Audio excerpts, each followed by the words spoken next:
Vamos ser felizes porque essas informações são extremamente importantes. Olha que pauta legal. Convidamos ele que é cardiologista e arritmologista, Dr. Caio Henrique, bem-vindo. Falei direitinho? Arritmologista. Interessante, né? A especialidade.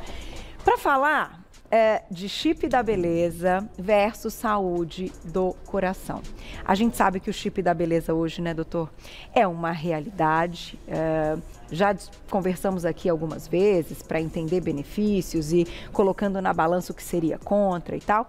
E nos chamou muita atenção, porque quando a gente fala de saúde cardiovascular, principalmente feminina, é algo que é diferente até na questão dos homens. A gente vem com aquela proteção e depois na menopausa é que fica digamos que um perigo a mais, né? Então, a gente vai conversar, o doutor vai colocar pontos importantes, né, de o que isso pode trazer a longo prazo para as mulheres que têm o chip da beleza, mas eu queria começar explicando realmente o que é, como ele é colocado, né? A gente até fez uma ilustração. Tá bom. Certo? Muito obrigado pelo convite primeiro. É uma honra estar aqui nesse programa. Honra nossa. Carol, o chip da beleza, apesar do nome ser chip, na verdade ele é um implante hormonal. Né? Então é um tubinho de silicone e você coloca ali alguns hormônios com características androgênicas. O principal é a gestrinona, mas frequentemente você tem outros hormônios androgênicos ali. Ele tem 5 milímetros, ele é pequenininho e geralmente faz um pequeno corte na região do glúteo e faz a inserção. Ele tem uma liberação prolongada e lenta dos hormônios, então ele dura meses no corpo da mulher. E como são hormônios androgênicos, eles têm alguns efeitos inicialmente benéficos para o corpo. Então, ele tende a aumentar a massa muscular, diminuir a quantidade de gordura, aumenta a disposição, aumenta a performance física e aumenta a energia. Por isso que, como tem esse impacto positivo, ficou esse nome, né? Chip da beleza. Então é basicamente isso. Agora, a gente fez um esqueminha aqui. Quando você diz gestrinona, ele sempre vai ser a base de gestrinona. Vai depender, então, do médico e do paciente se vão acrescentar outras substâncias, certo? Certo. Mas a base dele é gestrinona. Isso. A gestrinona é artificial. Isso.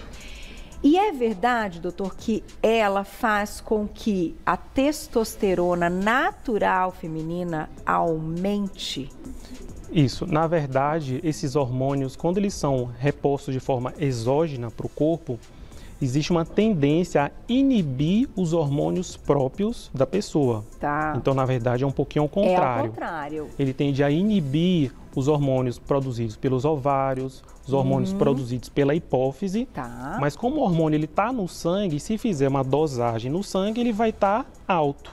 Mas esse hormônio dosado não é o próprio, é o externo. Então, eu te perguntei porque já li a respeito e algumas entrevistas e até algumas questões dá a ideia que é o nosso hormônio, então, quando você dosa, que está ali alto. E não, ele vai aumentar porque o nosso foi inibido e é este aqui que está atuante, certo? Certíssimo. Aí, doutora, entramos então numa questão importante. Com esses anos já de estudos e de muitas mulheres, né, que já utilizam há algum tempo, o que vocês começaram a entender a respeito dessa saúde cardiovascular? Então, a questão dos hormônios androgênicos, ela ainda tem alguns efeitos incertos sobre o sistema cardiovascular. Esses efeitos, a gente extrai essas informações a partir de estudos clínicos, né? Então, são os estudos clínicos que é feito passo a passo, as etapas, critérios rígidos, para a gente saber a eficácia para aquele que é destinado e também a segurança daquele medicamento, daquele hormônio. Tanto a sua posologia, a sua dosagem, a via de administração. Um probleminha do chip da beleza é que ele não passou exatamente por esses testes clínicos como normalmente os medicamentos passam. Então, essas informações específicas do chip da beleza a gente não tem. Então, a gente tem, na verdade, um conhecimento prévio da literatura médica dizendo o que hormônios androgênicos podem trazer de efeitos colaterais para o nosso organismo. A longo prazo. A longo prazo e a curto prazo também pode acontecer. A curto prazo podem ser mais manifestações dermatológicas, como queda de cabelo, aumentar a oleosidade da pele, acnes. A longo prazo pode ter aquela mudança do timbre da voz, a mulher fica com a voz mais grave, aumento do clitóris E falando sobre o sistema cardiovascular, o que pode acontecer a longo prazo, como eu estou falando, ainda são dados inconclusivos, a gente precisaria estudar mais esses efeitos. Tá. Uma das principais preocupações que podem acontecer seria uma alteração no metabolismo do colesterol. O colesterol, ele é um lipídio que nós temos, ele participa de diversas funções, na síntese de hormônios, na síntese da vitamina D, dos ácidos biliares. Tá. E ele como ele é uma gordura, ele é carregado no sangue por lipoproteínas, que ficam fazendo o transporte desse colesterol. E existem as lipoproteínas, que é o chamado colesterol bom, né, que é o HDL, porque ele tem a função de fazer uma limpeza das artérias, mas também tem o LDL, que é o colesterol ruim, popularmente falando, que ele tem um probleminha de formar placas de gordura, que é um termo que a gente chama até de aterosclerose, Tá. que é a formação de plaquinhas de gordura no interior dos vasos, e isso a longo prazo pode ser uma preocupação. Então, isso pode acontecer quando a gente está falando aí de hormônios que estão atuando, que não são os nossos naturais e que vão estar, enfim, numa dosagem alta no sangue. Isso. Né? É uma preocupação exatamente porque como não tem assim uma padronização do chip da beleza, Entendi. então você às vezes tem, cada médico pode prescrever uma quantidade de hormônios diferentes e infelizmente não é infrequente você ter doses altas de hormônios para ter um resultado estético rápido. Ok. Então essas doses são chamadas doses suprafisiológicas. Entendi. E quanto maior a dosagem, é possível de você ter mais efeitos colaterais. Então, e no final é meio que uma confiança que a gente tem que ter, claro, no profissional, entendendo aí a sua ética, né, de trabalho, de colocar algo que a longo prazo ou curto prazo vai trazer muito mais benefícios do que um problema grave de saúde. Mas eu queria também conversar com você, pensando, a gente vai colocar os pontos de novo que o doutor comentou dos problemas cardiovasculares que podem surgir. Você sabe que eu e minha diretora, quando a gente passa o programa, né, Glaucia, a gente tem o hábito também de, entre as duas, né, na conversa, se questionarmos algumas coisas. E hoje, enquanto a gente passava, eu até coloquei para ela, puxa, então, que coisa. Então, a gente está falando de algo que pode melhorar uma performance no exercício. Então, uma pessoa sedentária que está ali desanimada e tal, que coloca, isso pode ser um gatilho para ela se animar, uma coisa bacana, e mexe com o metabolismo como um todo, para que ela tenha, então, mais ânimo, para que ela se sinta mais bonita. Então, vai mexer com uma autoestima, que também emocionalmente é muito bom, vai fazer com que ela pratique mais atividade física e vá melhor, até que emagreça, pensando aí se isso acontecer. E aí, colocando na balança, doutor, pensando nessa questão cardiovascular, que tipo de preocupação, então, nós mulheres temos que ter? Porque o que a gente nota é que cada vez mulheres mais jovens estão colocando o chip da beleza. E quando nós estamos numa fase jovem, teoricamente, a gente tem até muito mais proteções do que lá na frente. Então, será que está tendo, enfim, a gente está adiantando um pouquinho esse tempo, esse chip da beleza pode ter mais benefícios, de repente, numa mulher que esteja numa fase até mais velha? Como é que você enxerga isso pensando no todo, tá? Na saúde como um todo, no peso e na questão cardiovascular? Isso, é um assunto polêmico, né? Exatamente, mas polêmico. aqui a gente gosta de falar dessa parte. Então, assim, eu particularmente, eu não sou contra em si com o chip da beleza, né? Eu acho que a gente tem que... A medicina, ela é feita para trazer cada vez mais benefício para a gente. A questão mais é que a gente precisa ter alguns cuidados e fazer testes clínicos, estudos clínicos, como a gente faz com qualquer medicamento. Tá. A gente não fez com as vacinas, qualquer medicamento para comercializar, a gente precisa fazer testes. Primeiro, para saber se ele tem eficácia a que ele é destinado, e segundo, para saber se ele tem segurança. Se fizer esses testes clínicos bem conduzidos, que são chamados ensaios clínicos randomizados, que um grupo você coloca o chip da beleza e outro grupo você faz o grupo controle, aí você vai ter dados mais objetivos e aí esse medicamento ele começa a ser implementado na prática clínica. A questão é que, como a gente não tem essa informação, então é uma área um pouco cinzenta, um pouco nebulosa, de quais os reais benefícios em detrimento de possíveis malefícios. E é muito individual, né? Cada pessoa é uma pessoa, né? E quanto mais fatores de risco a mulher, ou às vezes coloca até em homem, tenha, isso pode ser potencializado. Então, quais são os fatores de risco?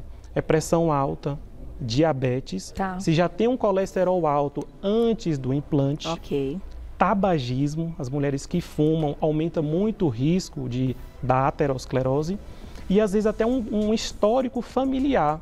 Às vezes já tem um parente de primeiro grau que teve um infarto ou uma AVC numa idade mais jovem, essa pessoa ela carrega uma genética mais predisposta. Então, quanto mais fatores de risco a pessoa tem, tende a aumentar o risco cardiovascular. Perfeito, doutor. Tirou minha dúvida. É ali, ó, balança, discutir, né? Vamos colocar, então, só para repassar para o pessoal de casa, o que você comentou, os efeitos, então, cardiovasculares preocupantes, aumento dos níveis de colesterol ruim, aumento da pressão arterial e riscos de trombose, infarto e AVC. A gente tem um ilustra para colocar também, né, para o doutor comentar, e já perguntinhas do público no @VocêBonitaTV. Aí, doutor, é isso que pode acontecer, então, com a artéria? É exatamente aí. O vídeo está mostrando exatamente essa questão da formação de placas de gordura e essas placas, elas podem evoluir a longo prazo e causar um estreitamento do vaso. Isso compromete a passagem do sangue, né, o fluxo sanguíneo, para vários órgãos. Isso pode acontecer no coração, pode acontecer no cérebro e, eventualmente, pode acontecer até uma ruptura dessa placa. Às vezes ela é até pequena, mas ela pode romper e causar uma oclusão total do vaso, aí é a situação de um infarto, até mesmo de um AVC. Puxa vida, tem que ficar atento mesmo. Sim. Olha lá, tem perguntinhas do público, aproveitem, estamos ao vivo. Obrigada, um beijo. Ó, a mulher que está na menopausa pode colocar, então, o chip? Então, a mulher na situação pós-menopausa, na verdade, o ideal é ela fazer uma avaliação, às vezes, conjunta, ginecologista, com endocrinologista, cardiologista. Porque a terapia de reposição hormonal da menopausa já é um tratamento muito bem estabelecido. Então, a gente já tem vários estudos clínicos de décadas mostrando que realmente tem benefício, principalmente por sintomas da pós-menopausa, os fogachos, aquilo tende a melhorar muito a qualidade de vida da mulher. Só que a terapia de reposição da menopausa costuma se fazer com outros tipos de reposição hormonal e não com o chip da beleza. Que é a gestrinona. A gestrinona do chip da beleza, mas a reposição hormonal costuma ser, às vezes, adesivo, transdérmico, às vezes comprimido, depende se a mulher tem útero, se não tem útero, então são vários pontinhos que precisam ser ligados. E isso já tem mais estudos até do que... Sim. Com o chip da beleza. A terapia de reposição já é um tratamento muito bem estabelecido, feito, recomendado quando existe indicação médica. Então é uma situação muito mais que a gente tem domínio, vamos dizer assim. Tá aí. Tem mais perguntinha, olha lá. Obrigada. Quais hormônios, então, compõem o chip da beleza? A gestrinona, que você disse que é a base, mas pode ter? Isso. A gestrinona ela é hormônio sintético, né? Então ela tem uma função progestágena, né? Simulando mais ou menos a progesterona endógena que a mulher tem. Só que ela tem um efeito androgênico, ou seja, um efeito mais do sexo masculino. Por isso que aumenta a massa muscular e diminui a quantidade de gordura. E tem um efeito também anabolizante, né? Tanto que a gestrinona, ela está na lista de medicamentos que é considerado doping, né? Pelo Comitê Olímpico, pelas competições internacionais. Se for detectado gestrinona, a pessoa é desclassificada. A gestrinona é a base dos implantes hormonais, mas como eu te falei, como não tem uma padronização, muitas vezes coloca testosterona ou coloca outros hormônios mais ou menos com a mesma característica androgênica para ter aquele efeito que está se esperando. E aí, doutora, aproveito para te perguntar, vai ter um tempo limite, essa mulher ela tem que fazer uma retirada em algum momento desse chip e pensar se ela vai recolocar? Como é que é essa questão? Esses detalhes eu até não tenho tanto conhecimento para te falar, mas pelo que eu li, parece que ele vai sendo absorvido. Então, não necessariamente precisa fazer uma retirada. Ok, ele acaba. Parece que é um material biodegradável e vai absorvendo, mas os médicos que fazem o implante poderiam dar mais detalhes disso. Então, seria realmente um novo implante adicional, caso se houver uma indicação médica naquela situação.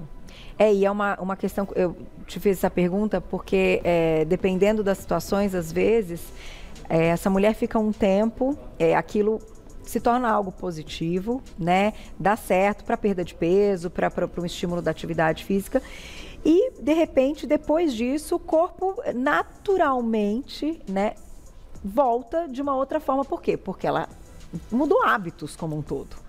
Não é verdade? Sim. Então, assim, às vezes a gente fala, não, tal coisa vicia porque você fica refém daquilo. Você fala, ai meu Deus, então se eu não colocar o chip, aí a testosterona vai cair, eu não vou conseguir fazer esporte, aí eu vou engordar tudo de novo. E às vezes não.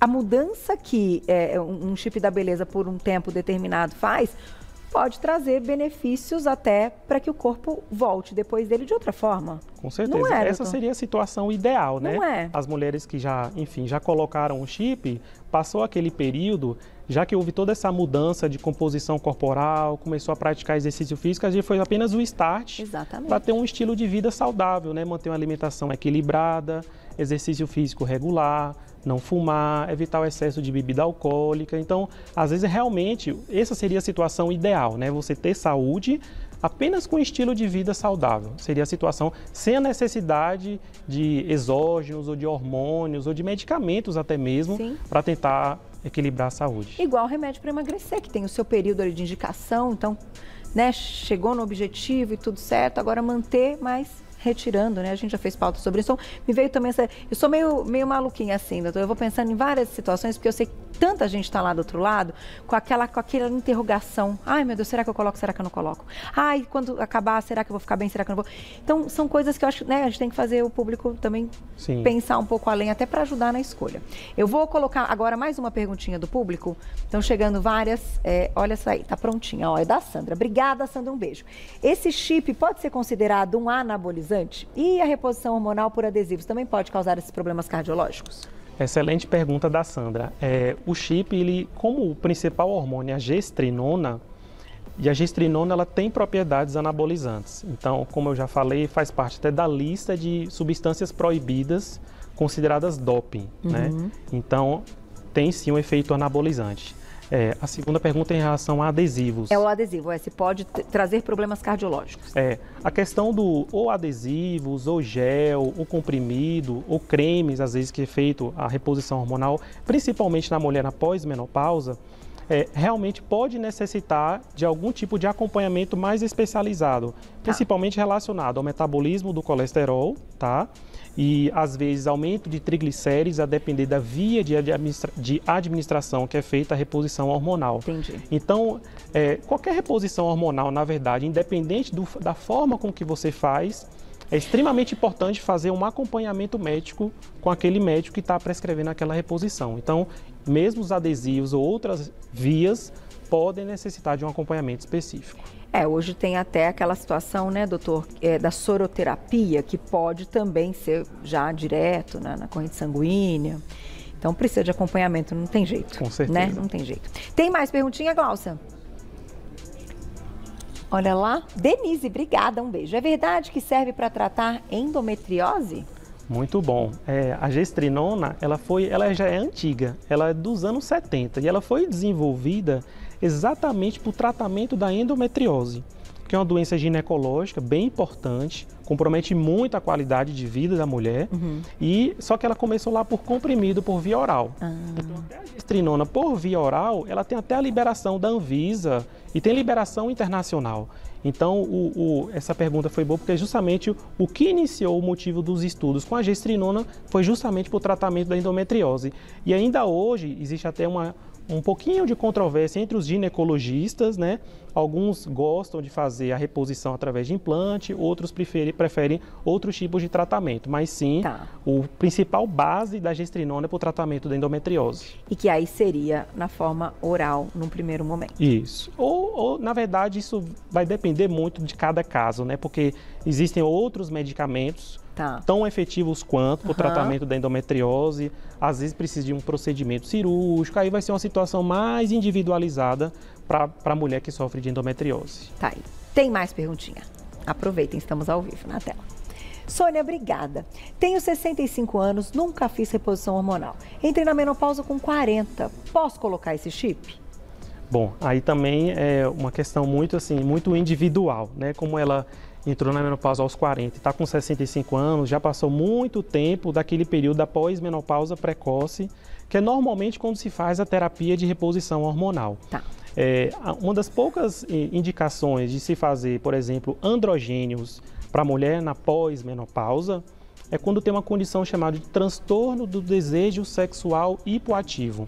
Tá. Que é quando a mulher fica com a libido mais baixa, fica um pouco com desânimo, ou com cansaço mesmo para realizar determinadas atividades.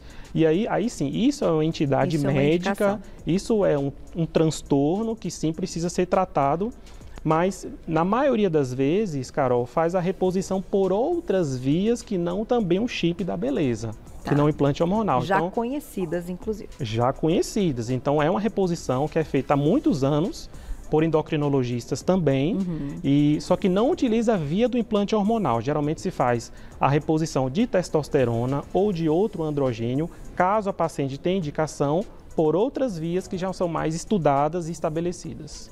E claro, tendo também uma proteção desses problemas, né, dessa saúde cardiovascular. Com certeza. Né? Já de estudos antigos, sim, né? Já sim, conhecidos. Sim. Dá tempo demais, olha lá. Olha que bonitinho o coração. Na imagem, agora que eu vi. Tá pronta, Glaucia? Quer me cantar? Se não entrar? Não? É que eu não tô ouvindo. Não tô te ouvindo, tá? Só pra dar um... não tô te ouvindo. Acho que o pontinho deve ter desligado. Doutora, eu vou te agradecer então, que agora eu perdi minha comunicação, mas a Juju tá dizendo ali que acabaram as perguntinhas, né? Pra gente encerrar, é claro que a gente sabe que o mais importante é que a gente faça um check-up, né? E que, tendo ou não um chip da beleza ou de outras formas, né, que a gente acrescente essa questão hormonal, é que a gente faça exames curto prazo para a gente acompanhar o que está acontecendo, que às vezes os números podem mudar muito em um mês, né? Com certeza. O que você falou é extremamente importante porque muitos fatores de risco desse, Carol, são assintomáticos, então eles não dão sintomas. Então uma pressão que sobe, uma glicemia que aumenta, um colesterol que aumenta, a pessoa vai levando a sua vida normal e não percebe. A função de um acompanhamento médico regular é exatamente detectar essas condições que não dão sintomas e fazer a intervenção mais precoce possível. É isso. Então, gente, quem tem que fazer talvez com mais frequência todos esses exames para ficar bem ali certinho, vendo se está tudo certo. Obrigada, viu, doutor? Adorei suas explicações. Quem quiser saber mais, vou deixar o contato do doutor lá no Instagram, é @doutorabreviado Caio Henrique, no final tem um T e um S. @doutorabreviado Caio Henrique, tem um T e um S no final. É só encontrá-lo lá nas redes sociais. Obrigada, doutora. Até a próxima.